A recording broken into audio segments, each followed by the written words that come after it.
नमस्कार दोस्तों, स्वागत है आप सबका हमारे चैनल में जिसका नाम है सट्टा है शेयर बाजार। मेरा नाम है श्री गुलशन कुमार। और लास्ट सेशन में हमने डिस्कस किया था प्राइसिंग पैटर्न्स के बारे में, जिसमें हमने डबल टॉप डबल बॉटम और triple top triple bottom head and shoulder के बारे में डिस्कस किया था। आज हम डिस्कस करने जा रहे हैं एक और प्राइस पैटर्न की वेरिएशन, जिसको आपने जनरली सुना होगा, फ्लैग्स, वेजेस और पेनेंट्स।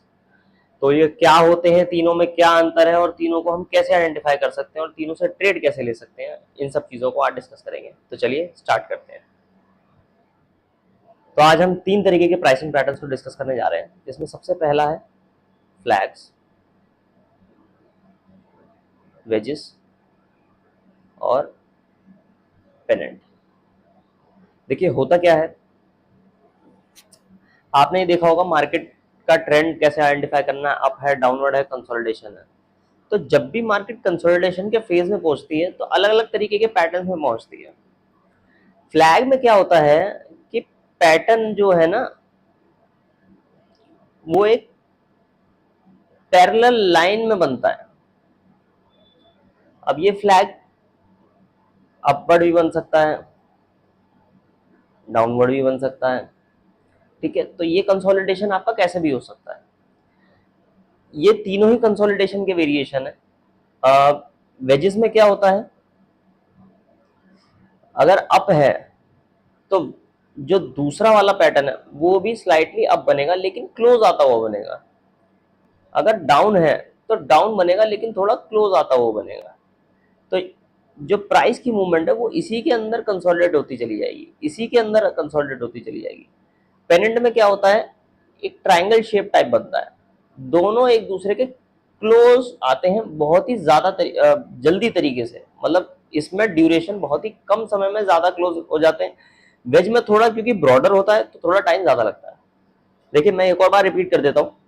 फ्लैग में पैरेलल, अप पैरेलल हो सकता है, डाउन पैरेलल हो सकता है। वेज में हमारा अप है तो डाउनवर्ड वाला भी अप होगा लेकिन क्लोज होगा, नहीं तो वाइड होगा, जाएगा उसी डायरेक्शन में, बेसिकली अपवर्ड डायरेक्शन में ही जाएगा। पेनेंट में दोनों एक दूसरे की तरफ आते हैं अलग अलग डायरेक्शन से, एक ऐसे आ रहा है तो एक ऐसे आएगा, एक ट्राइंगुलर टाइप शेप बनती है। तो ये फ्लैग, वेजेस और पेनेंट। अब आप कहेंगे सर ये तो पैटर्न हो गए, लेकिन इस पैटर्न से हमें हमें क्या फर्क पड़ेगा, हम कैसे आइडेंटिफाई करें कि हमें करना क्या है। देखिए ये कंसोलिडेशन जैसे ही एक ब्रेकआउट के लिए जाएगी, ब्रेकआउट अपवर्ड या डाउनवर्ड, वो हमारे लिए एंट्री का पॉइंट बन जाएगा। लेकिन इन इन पर्टिकुलर पैटर्न में बड़े ध्यान से ट्रेड लेनी होती है, क्योंकि होता क्या है इसमें विप्सॉ सिग्नल बड़े अच्छे बनते हैं। विप्सॉ का मतलब है फॉल सिग्नल।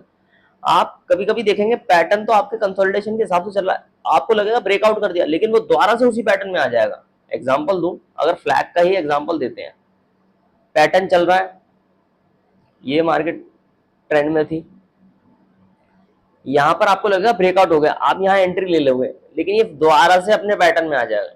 तो यहां पर बड़ा ही ध्यान देना होता है। आप कैसे आइडेंटिफाई कर सकते हैं, अलग इंडिकेटर से आइडेंटिफाई कर सकते हैं, और इंडिकेटर्स को यूज करके हम आइडेंटिफाई कर सकते हैं कि ये फॉल्स सिग्नल है कि नहीं है।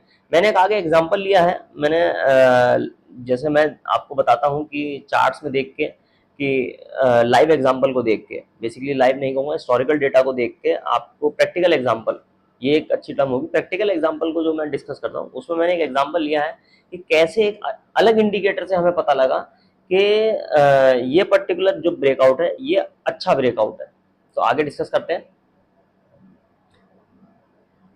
ये है फ्लैग पैटर्न, पेज इंडस्ट्रीज का चार्ट है। पेज इंडस्ट्री का प्राइस कंसोलिडेट हो रहा था एक पर्टिकुलर ट्रेंड में, इसको फ्लैग पैटर्न कैसे कहेंगे, कंसोलिडेशन का फेज चल रहा है धीरे धीरे। आप इसको एक ट्रेंड में भी कह सकते हैं कि हाँ थोड़ा थोड़ा हायर हाइज बना रहा है, लेकिन एक पैरेलल आप देखेंगे तो एक पैरेलल एक सिमेट्री में वो आगे बढ़ रहा है। थोड़े थोड़े ऊपर नीचे हैं लेकिन उससे फर्क नहीं पड़ता। मार्केट में मैंने आपको पहले ही बताया कि चीजों को रिजिड होकर नहीं देखना, हमें एक ब्रॉडर टर्म से देखना है। तो हमें पता लगना चाहिए कि हाँ यहाँ पर इन्होंने इस पर्टिकुलर टाइम पर ये सपोर्ट और रेजिस्टेंस और इन ट्रेंड लाइन को अच्छे से रिस्पेक्ट कर रहा है। जैसे ही इसने यहाँ ब्रेकआउट किया तो ये पर्टिकुलर टाइम पर ये ऊपर मूव कर गया। देखिए अगर यहाँ पर ट्रेंड बना नहीं था तो इसलिए आप इसको काउंट नहीं करते, लेकिन अगर यही यहाँ पर ब्रेकआउट करके दोबारा आ जाता तो ये आपके लिए विप्सॉ सिग्नल हो जाता।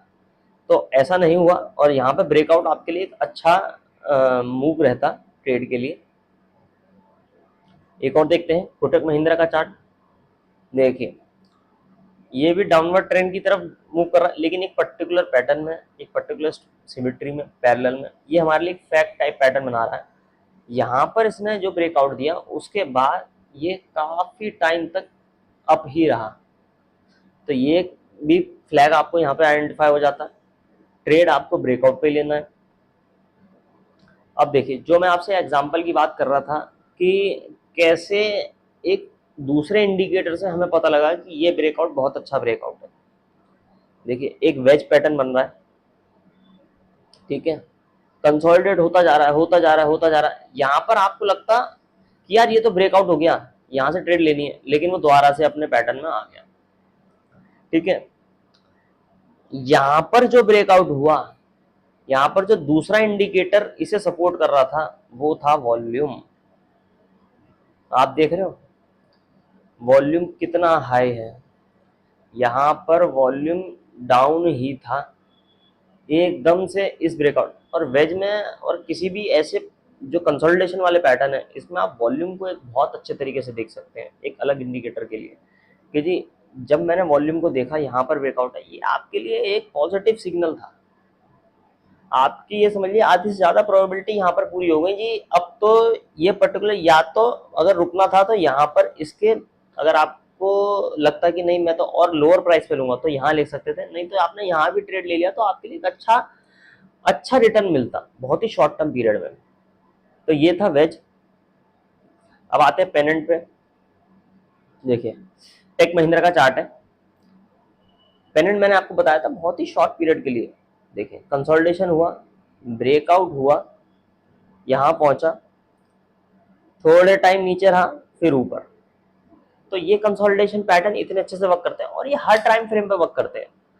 थोड़े बड़े टाइम फ्रेम पे ज्यादा अच्छे से वर्क करते हैं और छोटे टाइम फ्रेम पे थोड़ा सा मतलब प्रिसाइजनेस इनकी थोड़ी सी कम हो जाती है, क्योंकि वहां पर वोलेटिलिटी और आप ये समझ लीजिए